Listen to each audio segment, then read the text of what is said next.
So I'm just heading out to the coop right now to collect some eggs. And Christy made me a little deal, right? And she said if I collect the eggs, then she'll make me some cookies. So I think I'm getting a pretty good deal out of this. If I can open this door.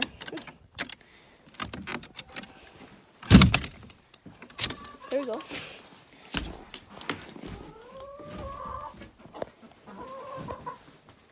Hey guys. Whoa.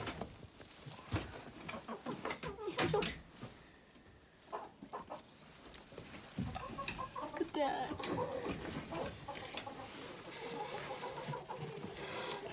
Two blue ones. Perfect. Well, some cookies for me, I guess, then. Well, you heard the guy. I have to make some cookies. That's the deal. So today for the Pantry Challenge, the Three Rivers Pantry Challenge, I am actually using up some more pumpkin and I'm going to make some pumpkin cookies. And since the hens are laying, I'm going to use fresh eggs in this recipe. But I'm going to cut up some butter. Now, a lot of people that don't live in Canada don't know what's going on with the Canadian butter or the butter here. We're having a situation where butter stays hard, even at room temperature. So the reason for that, actually, since they've done some lab testing, is they know that it is caused from palmatic acid. Now, palmatic acid is something that a lot of commercial dairy farmers do give the cattle because it promotes more milk production and more cream production. And so there has been an increase since the pandemic has swept across our country or globally, that there has been an increase in demand. So what a lot of studies have shown is that palmatic acid has increased in the amount that is being fed to the cattle to produce more, since there's a higher demand for dairy products such as cream, milk, and butter.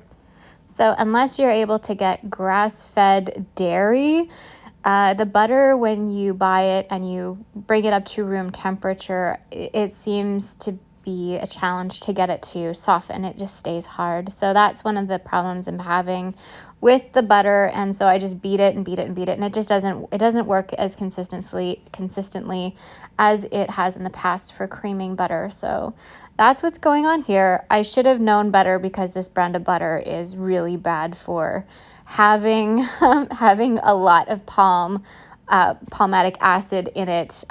It's one of the higher testing ones, so I shouldn't have used it for this, but that's okay. To the butter, I used 1 cup of butter because I doubled this batch, but to this I added 2 eggs. To the butter I added 2 eggs, and I'm just letting it beat. The recipe that I was following, it calls for like 1.5 cups of sugar. And since I'm doubling it, I needed 3 cups of sugar. And so since I don't like using that much sugar, I decided to replace a majority of that sugar with coconut sugar because it does have a lower glycemic index and it's not as sweet. And I also just like the texture that it does bring to cookies. So I added 1 cup. I think it was approximately 1 cup of coconut sugar, and I just let that kind of blend in. It's the same as using brown sugar in cookies, the same kind of idea, the same consistency or the texture. So, and even the flavor, I think it really adds to having a very similar kind of mimics brown sugar in cookies when you use coconut sugar. I did actually add granulated sugar as well, but I cut it back drastically just because I don't like feeding my family that much sugar. So instead of adding 1.5 cups of white sugar that I needed, I added 1 cup. It was just slightly under 1 cup of sugar, and that was plenty. So I took pumpkin. I needed 2 cups to double this recipe. I needed 2 cups of pumpkin. I didn't have 2 cups of pumpkin. I had approximately 1 cup of pumpkin left over from the ones that I had roasted the day before. So I just mashed that up and I added it into the stand mixer with the eggs, butter, and sugar, because we always do the wet ingredients and cream them together. That's how I do it. And I just let that combine. while I went and I did actually add more pumpkin, but I added freeze-dried pumpkin, which it was the same stuff. It was just processed. So it was good. It turned out to have a pretty good consistency, but you can see it's really still lumpy from that sugar not creaming, or the sugar and butter not creaming. The butter just will not get hard. Even when I melt it, it just has like a waxy consistency. It's like eating a candle kind of thing, like a palm wax. I don't know if you've ever seen palm wax candles before. I used to make them, and that's kind of the consistency that the butter does have sometimes here. So I wasn't too worried about it. It all worked out in the end. So don't be alarmed. It's not smoke. It's actually pumpkin powder. I added in the equivalency of what it would balance out to be 1 cup of pureed pumpkin, but I added it as freeze-dried pumpkin. As I just put the powder right on in there. It worked out just fine. It worked out but be good because I didn't put as much sugar in there, and I didn't put as much flour because I made up that with adding freeze-dried pumpkin and coconut. So this is shredded coconut. The recipe didn't call for that, but I seen it was sitting there and I need to start using this up, so I thought I would add it in. Usually when I make pumpkin cookies, I use quick oats in there, but I didn't have any because these are going to be more of a breakfast cookie. So I wanted to add something. So coconut was what I used instead of adding oats. I definitely like to stray away from recipes. Okay, so I added 1 teaspoon of salt. The recipe called for a ½ teaspoon. Since I was making a double batch, I doubled it. I also added 1 tablespoon of cinnamon and 2 teaspoons of baking powder and 2 teaspoons of baking soda.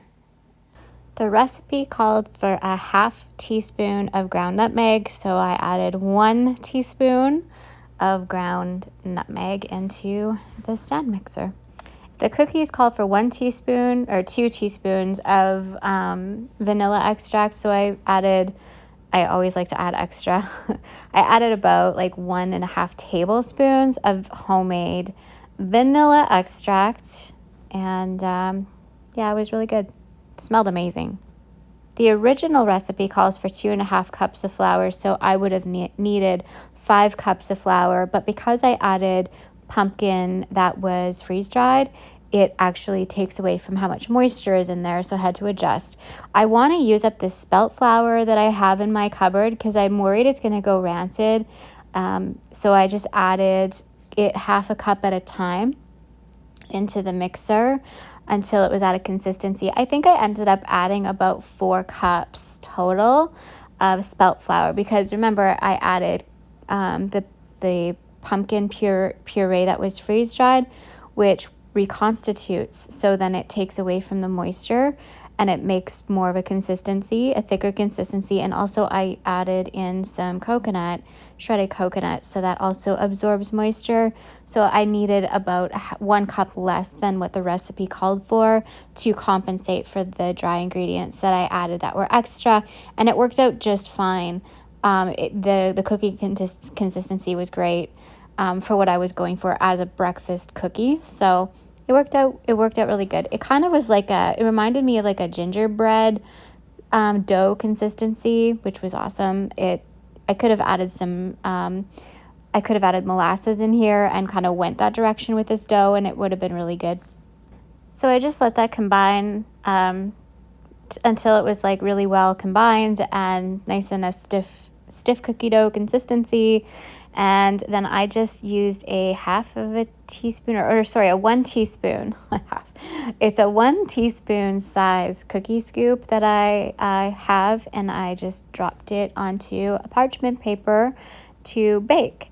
I think I probably would have added raisins. I think that raisins would have been a really nice addition to this, or even cranberries. And just to kind of make it more of a breakfast-like cookie. That's just the consistency that I wanted. I wanted to make these because, well, one for Chaz, because we had a deal, But also, Tyson doesn't like to eat breakfast, and he will eat cookies in the morning, like breakfast cookies. If I leave them out beside the coffee pot the night before, he'll actually eat something. And that's one of the things that he struggles with, is not really eating very consistency. And then when he does eat, he sometimes will like want to eat junky food because he's really hungry and just grabs things that are convenient. So I thought that this would be a great way to have a cookie that he will eat, that has some good things in it, that it's not overly junky, but a little bit of nutrition in there won't hurt anybody. So I also wanted to try baking these out onto a stoneware pan, and I always grease the stoneware pan with butter. I just wanted to see how it would bake up on there, and they were exactly the same. They had a great consistency. They baked up very, very well. So I had the oven preheating to 350 degrees, and I put the cookies in, like the first tray, I put them in for 12 minutes, and it wasn't quite long enough. So I ended up putting them on for 15 minutes, and that was perfect. They baked, that was just like perfectly done. They had a really nice golden bottom, and it was the same on the stoneware. Sometimes the stoneware, it's funny, but they baked up perfectly on the stoneware at that temperature as well. Since there was a lot of cookies, there's one hack that I really like to do. I know you can freeze cookies, which is really convenient, but I also really like freezing cookie dough and making it like really, really convenient and easy, so that I find that they keep better in the freezer, and they have like they're just better to freeze cookie dough than it is to freeze baked cookies. That's my preferred method. So what I'm doing here is I'm making cookies onto a parchment paper, and I'm going to flash freeze this so that they're individually frozen. Then when if I want to make some cookies in the air fryer, for an example, I can just pull out a couple cookies and make just a couple at a time instead of having like a big batch of cookies. We didn't need all of these cookies frozen. And also, this is encouraging Chaz to I'm trying to make these kind of things available so he can learn how to use the oven, learn how to use the air fryer to bake, and just like have these kind of options that are really easy, and get him using these tools. I feel like it's really important that everyone learns life skills like these, and so this is why I'm taking the time. One, it's a convenience for me, so that I can just throw some cookies in the oven. If I want to make some breakfast cookies for the week, I can do that. I have that option.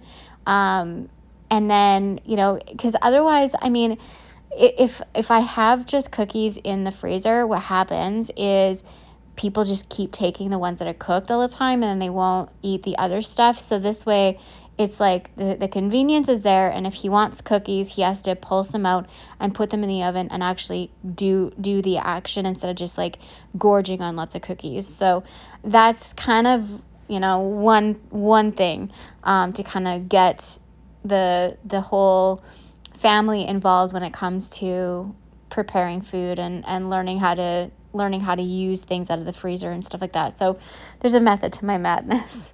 So yeah, I basically just flash froze these in the freezer, put them in a Ziploc bag once they were frozen, and then just pulled them out as needed and just baked them like I would regular. I baked them from frozen. So when they're all baked up, this is what they look like when I pulled them out of the oven. They looked really good. I will be icing these as soon as they cool off and letting him do the taste test. I was just going to make some icing with icing sugar, but I'm out of icing sugar and my blender is wet, so I can't make any with sugar. So I decided to just add, I actually had some leftover icing from the parfait the cake treats that I made for Chaz yesterday. So I just dipped some of the cookies into the cream cheese icing, and then I just have some plain here. So I'll see what we'll give him a taste test, and I'll let him have these and let you know what they taste like, because I probably won't be icing these today, but we'll see what he says. Hey, Chaz!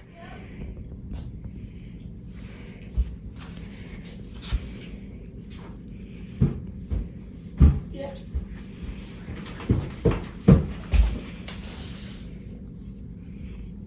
Thank you.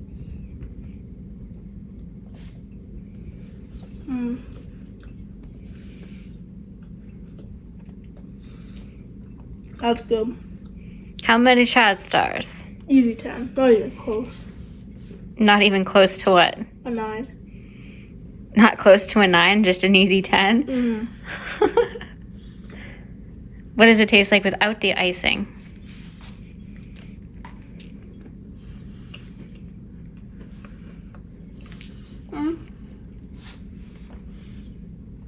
Kind of like pumpkin something. It is, yeah. Are they really sweet? A little bit. All right, thank you. Uh-huh. For dinner, I'm making a dish using some of the leftover soup that I had made the other day, the pumpkin soup. I added some cream cheese, some cream, and broccoli. I also added a couple handfuls of spinach and some cheese. I just added the cheese on in there, and I gave it a really good stir. I just was heating it up on the stove because it had been in the fridge. The soup was in the fridge, so it was all really cold. I'm a really big fan of dump and go recipes. This evening that I was making this dish, Tyson, he wasn't sure what time he was going to be home. So I just wanted to put something in the oven that it could bake really slow and low, and it didn't matter when he was going to be home, and it would be done and good and easy and delicious, and he would actually eat the vegetables. This was a sauce that I had made out of vegetables as they were coming out of my garden. I had lots of peppers and stuff. Now, this was not this last year. It was the year before I made this sauce.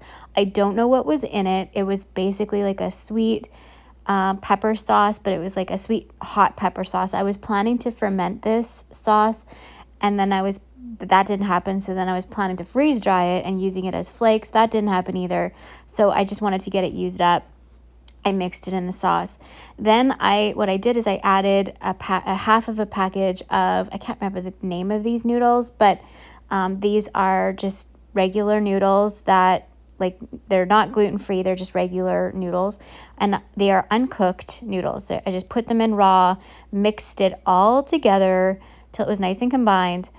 And then I added on top, I just put on some chicken breast that I had sliced into like thinner slices, and I just added that right on top. I tried to, like, I wanted it not like on the bottom, but I wanted it not really on the top either. So I ended up actually pushing it sort of in to the mixture. I probably could have just chopped it up and mixed it all in, and it would have been just fine. But I wanted to do it this way for whatever reason. So I just kind of pushed it down so it wasn't sitting right up on the top, and it was kind of in the middle of the mixture. So yeah, it worked out good. I found that it didn't dry out the chicken, and it didn't it just cooked it really nicely to do it this way. I added some salt and pepper on top, and I seasoned it also with granulated garlic and granulated onion. And then basically that was it. I would have baked it just like this, but I know Tyson, and I know he will likely not eat pumpkin, chicken, and vegetables. So the only really way to ensure that he would eat this is if I put cheese on it. So that's what I did. I did put cheese on it, but if it was just me, I probably would have just baked it just like this. It would have been just fine, and with the amount of cheese that was in the sauce. But I did top it with some more mozzarella. And that was a wrap on my mozzarella from my bulk order. I am actually going to start putting in another bulk order for March to last us for the next 6 months. So, but yeah, this lasted me 5 months, I guess, this bulk order of cheese. So we did really well with that. I'm really happy with it. So yeah, I just spread that over the top, covered it up, and I baked it. I think it ended up being almost 2 hours by the time he got home, and I just baked it slow and low, and it turned out really nice. The chicken was really good. He ate 2 full servings. I was really happy that he actually ate it because he's super fussy and he usually does not like any type of vegetables cooked, and he does not like pumpkin. So he ate it and it was great. Chaz enjoyed it. We had it for leftovers and he really enjoyed it as well. I hope you're inspired and it inspires you to reach for new things and try different things out of your pantry. Thanks for watching. Bye for now.